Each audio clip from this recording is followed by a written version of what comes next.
Olá, começa agora o programa Trabalhador em Foco, esse programa que é uma realização do Movimento Sindical de Petrópolis, através da união de diversos sindicatos que fazem com que eu tenha oportunidade de levar para você aí de casa informações precisas e relevantes sobre o dia a dia de todos nós trabalhadores.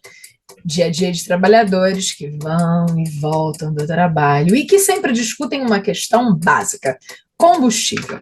É por isso que hoje eu tenho o imenso prazer de conversar mais uma vez aqui no programa com Cloviomar Cararini, que é economista e técnico do DIEESE, que é uma instituição que a gente muito respeita, porque está aí para dar informações que são utilizadas em todos os veículos de imprensa, como base de pesquisas científicas e muito mais. E a gente vai falar sobre a redução da gasolina. Afinal de contas, você, cidadão, passou, se tem uma motoca, está comprando a gasolina mais barata. Se tem um carrinho, está comprando a gasolina mais barata. E a gente vai entender por que isso aconteceu e quais são os potenciais impactos disso. Não é isso, Clovelmar? Sim, Carla, obrigado pelo convite. Agradecer mais uma vez estar aqui com vocês, tentando ajudar aí no debate e na compreensão desse tema que é importante, né, para a vida das pessoas, que é os combustíveis. Preço, na verdade, o combustível e depois os preços também, né? Então, tentar aqui contribuir com vocês. Com certeza vai contribuir muito. Eu, pessoalmente, adoro gravar com você, aprendo pra caramba e dissemino essa informação, seja no churrasco da família, seja como professora, porque a gente leva e tem que levar esses papos para todos os lugares. Vamos começar pelo básico. Explica pra gente que não tem ideia como é que é feita a composição de um preço de um combustível no Brasil? Da gasolina, por exemplo. Porque às vezes a gente entende como pãozinho, o valor do pãozinho. Ah, o pãozinho tem a farinha, a manteiga, não sei o que, o forno, a luz elétrica, valor do pãozinho. Mas e a gasolina que sai da bomba? Como é que é composto esse preço?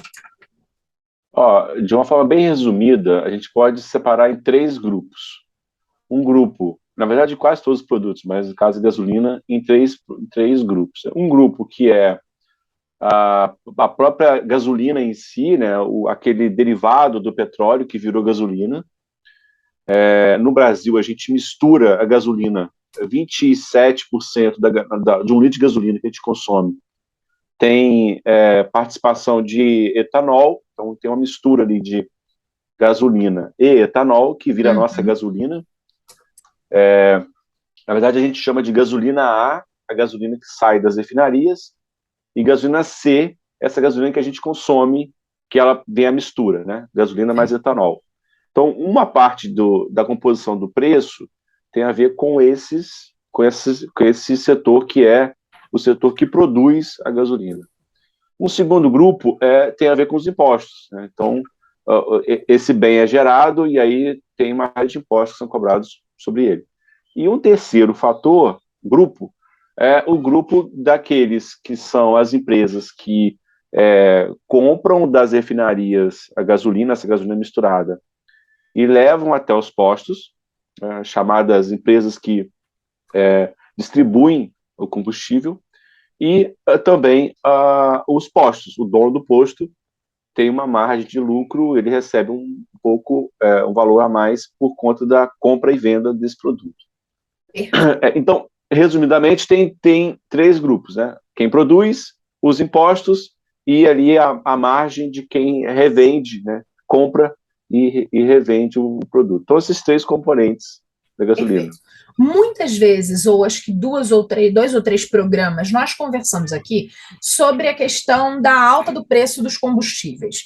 E a gente falou que você ensinou para todos nós que tem a questão dos acionistas da Petrobras, do quanto a gente paga para esses acionistas.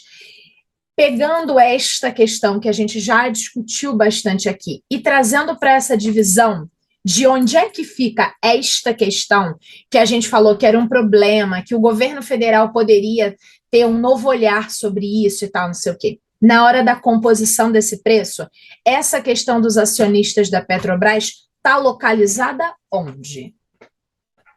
Tá, a gente pode pensar assim, voltando a esses três pontos, Uhum. um ponto, na verdade, esses três grupos. O grupo do meio, os impostos, diretamente os governos, né? União, governo federal, governo estadual e governo municipal podem atuar.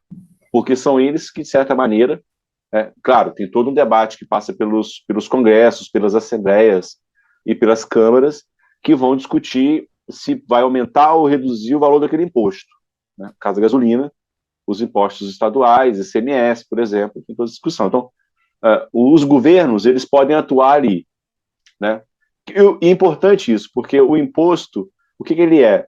Ele é um valor, uma porcentagem, uma taxação pela circulação, produção ou consumo de um bem que as pessoas pagam e que o Estado arrecada para poder utilizar com políticas públicas. Se o Estado aumenta o valor do imposto, aumenta a sua arrecadação e ele pode gastar com mais coisas. Se ele reduz, ele vai reduzir a sua arrecadação e vai gastar menos, né, com essas coisas. Então, o Estado pode atuar aqui. No caso específico da gasolina, ou no caso específico dos derivados de petróleo, os combustíveis, a gente tem no Brasil uma empresa estatal, a Petrobras, que é a grande produtora de petróleo, e a nossa ainda grande produtora de derivados, e, de certa maneira, é ela que vai estipular ali o preço da gasolina que é vendida nas refinarias.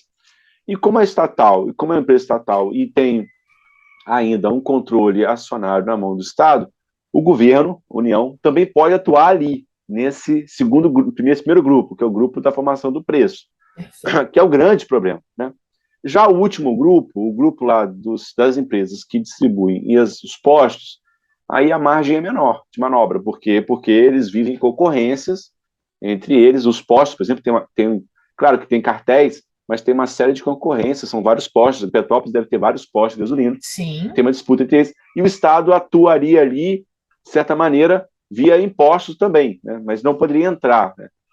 A Petrobras já teve uma empresa como a BR Distribuidora, que era uma empresa que tinha uma rede grande, uma das maiores redes do Brasil, desse processo de compra e revenda nos postos, privatizou.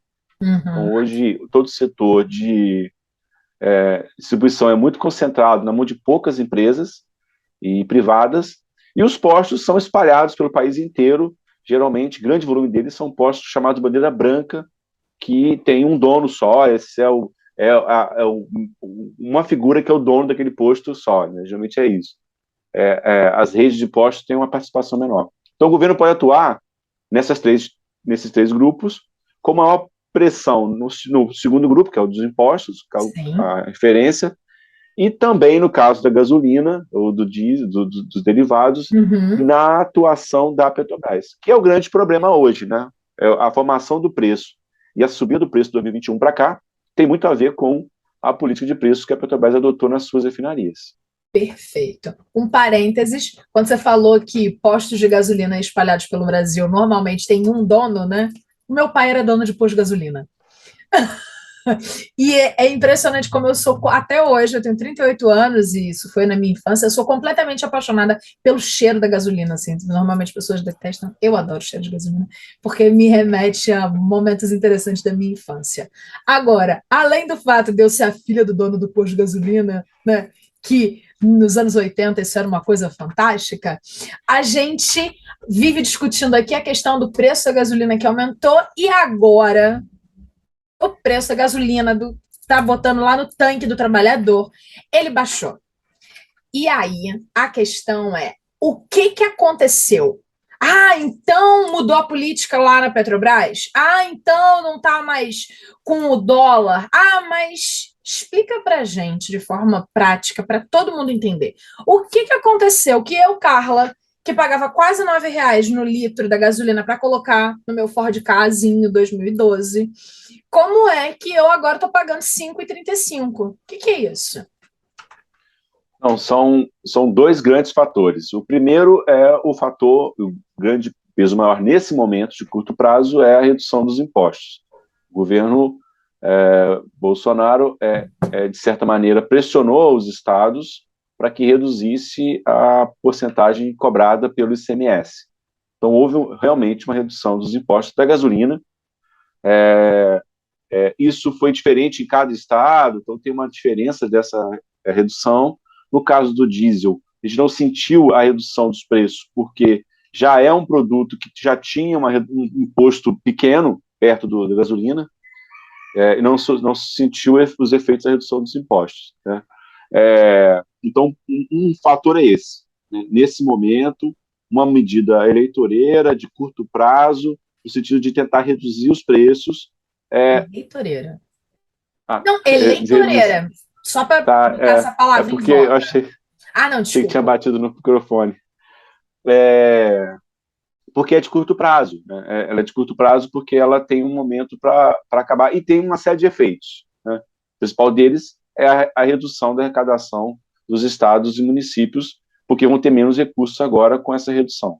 Bem, isso é um ponto. Perfeito. Então, houve isso que aconteceu. O segundo fator tem a ver com uma própria redução dos preços do petróleo no mercado internacional, né? O barril do petróleo que estava na casa dos 40, lá em 2020, 2021, chegou a 120, 130, e aí, por conta dessa política de preço da Petrobras, os preços subiram. O câmbio também, o dólar subiu de 4,5, chegou a 5, chegou quase 6. Então a gente viu esses dois movimentos, tanto o preço internacional quanto o dólar subindo, e isso pressionou. E agora, nesse momento, está em queda. Então agora o barril chegou a 98, 95, já chegou agora a 100 de novo. Então o barril está ali num patamar menor. Isso também incentivou a Petrobras a, nesses momentos agora, reduzir, fazer esses movimentos de redução nos preços da gasolina e do diesel. E aí tem um terceiro fator, que acho importante também ressaltar, que é uma leve mudança na decisão mais estratégica possível, no caso da decisão da formação do preço na Petrobras. A Petrobras, com esses 4 presidentes que ela passou a ter, e 3 nos últimos 2 meses, 3 meses, uma instabilidade grande na mudança na gestão da empresa, é como se o governo Bolsonaro estivesse escolhendo e acabou chegando a um presidente da empresa e um conselho de administração que pregasse a política que ele quer que pregue agora, que é segurar os preços para não repassá-los quando sobe e quando cai, o preço nacional, cair aqui. Então é difícil comprovar isso, mas dá para a gente perceber que há uma gestão na Petrobras mais próxima àquela estratégia do governo de reduzir os preços dos combustíveis. Esse é o ponto, esse não é novidade, mas o debate sobre preço de combustíveis, sobre petróleo, é sempre um ponto central nos debates eleitorais do Brasil. Todas as campanhas, elas são permeadas do debate sobre petróleo, sobre combustível. Essa, novamente, o que o governo Bolsonaro está tentando fazer é retirar esse ponto do debate, que era um ponto que estava, né, de 2021 para cá, trazendo uma série de dificuldades para o governo. A ideia é melhorar a visão da população em relação a isso. É de curto prazo. Por quê? Porque como os preços estão vinculados ao preço internacional, se voltar a subir muito o preço do barril lá fora, vai subir aqui também, mesmo sem os impostos. Perfeito. Quando a gente faz uma análise assim global, e é difícil, você fechou seu microfone sem querer. E aí é difícil fazer uma análise muito global, porque é necessário observar muitos aspectos. Mas uma coisa que, para o cidadão normal, e aí estou falando, me incluindo nesse lugar, quando a gente entende que houve redução de impostos em alguma coisa, a gente entende que esse dinheiro de imposto ia para algum lugar. E aí a questão é a seguinte: de que forma que essa redução causa impacto para a população de uma forma geral, não no combustível que ela coloca no tanque? Porque ali, ó, legal, maravilha, né? O tanque custava 300, agora está custando 250 ou 220. Isso é ótimo para o indivíduo, persona, né, aquele que vai pagar ali, que vai, né, tirar do seu orçamento o combustível. É um dinheiro a mais para ele comprar a carne que está mais cara e todas as coisas. Agora, num contexto geral, porque a gente precisa fazer a avaliação em mais de uma esfera, não pode ser só na individual, senão a gente fica vivendo no microcosmos. Quando a gente olha o que isso pode gerar de impacto na sociedade. Ó, o imposto, ele é fundamental entender o que que é isso, né? O imposto, ele é uma política estratégica para qualquer governo, no mundo todo tem imposto, né? Sim, É uma política estratégica utilizada pelos governos para você fazer as suas escolhas, né? Por exemplo, tem países, a Europa, por exemplo, tem uma escolha política daqueles governos de aumentar muito, é muito alto o imposto sobre diesel, sobre gasolina, porque os países não querem estimular o consumo desses bens, né? No Brasil, o cigarro, a bebida alcoólica são muito altos impostos, porque o governo não quer estimular que as pessoas consumam aquilo, né? perfeito. Então, o imposto serve para isso, para você estimular ou reduzir a produção ou o consumo de certo bem. Então, o primeiro ponto é esse, né? O segundo ponto é que o imposto ele é um valor que você arrecada e que você gasta, né? O imposto sempre, ele nunca sobra, ele entra e sai, sempre, né? O grande problema no Brasil é que a gente tem uma máquina que arrecada, olhando um lado da moeda, o lado da entrada do imposto, né, do Estado, é uma máquina muito eficiente, né? O governo brasileiro sempre foi muito eficiente na cobrança dos impostos, né? Porque são impostos de consumo e são impostos que geralmente têm a ver com a renda de salário. Então, pega a gente, antes da gente receber, a gente já pagou o imposto. Exato. Então, o governo é Bem sempre muito descontado na eficiente. folha, né? Como todo mundo fala. Isso. Ele é muito eficiente na cobrança, mas ele é muito desigual. Por quê? Porque os mais ricos, que deveriam pagar mais, não pagam o suficiente, né? Pagam muito, muito pouco. E como ele é cobrado no consumo, né, no arroz, no feijão, em vários produtos, é, todo mundo que consome paga o imposto. E o mesmo do feijão para um milionário ou para mim e para você é o mesmo imposto, né? Exato. Então, é, na, em proporção, os mais pobres pagam mais imposto do que os mais ricos. Isso é um problema da nossa lógica tributária, porque é desigual, eficiente e desigual. Do outro lado dessa moeda, o consumo, né, o uso desse produto também é desigual. Aí é ineficiente e desigual. Porque ele gasta mal, de certa maneira, os recursos, o Estado brasileiro gasta mal, uma série de coisas que eu poderia lembrar aqui, e também não resolve o problema dessa desigualdade. Arrecada dos mais pobres e geralmente coloca esses recursos no bolso, na mão ou nas regiões, nos temas dos mais ricos. Então a gente vive essa grande. O imposto brasileiro é utilizado como uma estratégia para concentrar renda e por aí vai, né? Então, isso é um ponto importante. No caso da população, é importante que consome gasolina e diesel, tem um outro debate importante.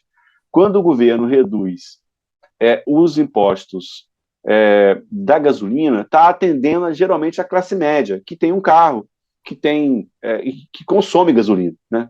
Se Uhum. você reduzisse, o ideal é que você retire, o governo já retirou, os impostos do gás de cozinha, porque atende a população mais pobre. O Sim. diesel, porque o diesel acaba espalhando os preços pela economia como um todo, então gera inflação. Então, isso também faz parte de uma estratégia. Nesse momento, retirar o imposto da gasolina significa estimular o consumo da gasolina, que significa atender a uma classe média, né, que não está atendendo aos mais pobres. Então tem também esse aprofundar da desigualdade que esse governo vem também estimulando com essas estratégias. Por outro lado, e aí vamos só pensar aqui a dimensão desse problema, né? Nesse momento, a população do país, em vários estados, reduziu a sua arrecadação de ICMS, porque não paga. Eu aqui no Rio pagava 32% de ICMS no preço da gasolina, agora 17%, 14%. Essa arrecadação menor significa que nesse momento o preço caiu. Mas, como eu falei, se o preço internacional subir, se o barril chegar a 150, 120, por aí de novo, e o câmbio subir, né, ou o câmbio subir, significa que o preço vai voltar a 7, 8 reais, porque você já retirou o imposto. Então a população, você com seu carro, vai voltar a pagar 7 reais, 8 reais na gasolina e vai ficar agora sem os impostos, porque também não tem o imposto que o governo arrecadava e poderia gastar com você. Então, os mais pobres perdem duas vezes nesse movimento. Por quê? Porque você não mexeu no problema da raiz, na raiz do problema. A raiz está lá na formação dos preços da Petrobras. Perfeito.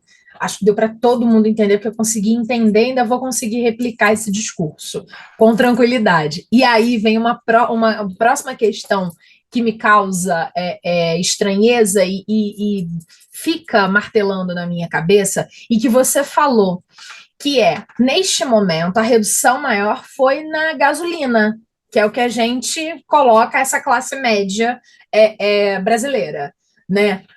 Agora, não houve tanta alteração no diesel, que também é um combustível, e que aí sim seria muito mais importante observar o diesel, porque você falou que que ele gera mais impacto na maior parte da população. Lembrando que as políticas públicas elas precisam ser pensadas, claro que para as minorias também, mas nesse caso a gente está falando de existência, a gente não está falando de grupos LGBTQIAPN+, estamos falando de racismo, a gente está falando de outra coisa, está falando que todo mundo come, todo mundo trabalha, todo mundo. É uma outra realidade, não é isso que eu estou falando de maioria e minoria.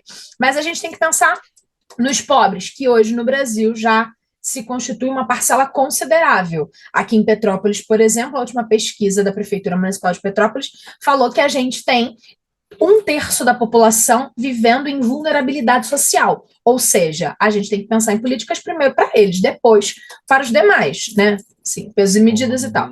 E aí, nesse contexto, o que o diesel, o que não diminuir o diesel nesse caso, o que o diesel manter o preço significa na prática? Não, a gente já consegue ver isso agora quando vai olhar o último índice de inflação que saiu agora do mês de julho. Né? A gente já consegue perceber que os alimentos não caíram os preços, apesar de ter tido deflação, ou seja, os preços, na média, caíram, né, em relação ao mês anterior, os preços de alimentos não caíram, continuaram subindo. Então, esse é o primeiro elemento. Tem muito a ver com... Claro que tem a ver com alimento, tem a ver com a produção desse alimento. Mas o diesel está, de certa maneira, também envolvido na produção dos alimentos. Quem produz alimento geralmente tem, se você pensar aqui, hortaliças, hortifruti, por aí vai, tem lá o uso do diesel no trator, nas máquinas, né? Então o diesel pesa ali, na formação do preço, na produção do produto, do alimento. E pesa principalmente no transporte desse alimento da fazenda, do sítio, até o local onde vai ser vendido, e depois também. Então o diesel o preço dele se espalha pela economia, porque a gente tem uma dependência grande na circulação rodoviária que usa diesel, né? Então, o diesel é fundamental nesse sentido. Mais importante do que, eu diria, a gasolina, olhando em relação ao impacto da inflação. E aí, a gente pode também olhar, pensando, e olhando de novo a inflação, a gente percebe que tanto o item transportes, que envolve a gasolina, reduziram a inflação, está menor, transporte, principalmente por conta da gasolina.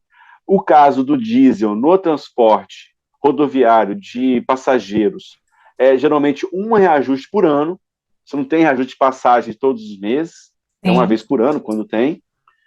Então, você não consegue sentir o efeito da não redução do diesel no item transporte, né? Na caixinha de grupos de transporte da inflação. E a habitação caiu, porque caiu, né, o preço do gás e caiu também, de certa maneira, o preço da energia elétrica. Então, já consegue ver a importância do diesel a partir da inflação. Inflação que não cai de alimentos, porque tem muito a ver com o preço do diesel, que não caiu dessa maneira. Perfeito. Na verdade, o preço do diesel caiu na refinaria, caiu um pouquinho na refinaria, porque a Petrobras fez uma redução dos preços, 2 reduções de preço do diesel, mas na bomba ainda não cai, né? Porque não teve a redução dos impostos, porque já era um item que já tinha subsídio de imposto. Perfeito. A gente está chegando no final, temos aí o último minuto, e aí eu queria que você, de forma técnica, concluísse a decisão tomada neste momento para fazer o combustível, a gasolina, baixar. Foi uma decisão acertada ou foi uma decisão com intenções?